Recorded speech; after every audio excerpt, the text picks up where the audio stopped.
Peraí, eu acho que eu tenho o telefone da mãe dele aqui no outro celular.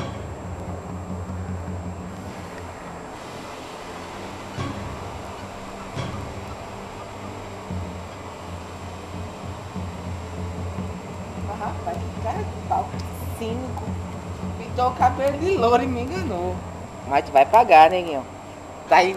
Sabe como é que tá na minha mão? É fudido, porra. Alô, Dona Maria? Oi, Dona Maria, tudo bom? Tá tão alegre a senhora? Por quê? Tá muito alegre a senhora. Por que será?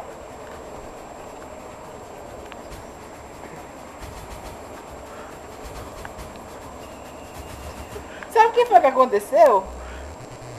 Seu filho entrou. Eu contratei seu filho, mas eu não sabia que era ele, que ele estava totalmente diferente.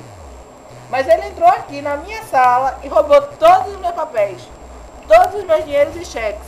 Ainda levou a senha do meu cartão.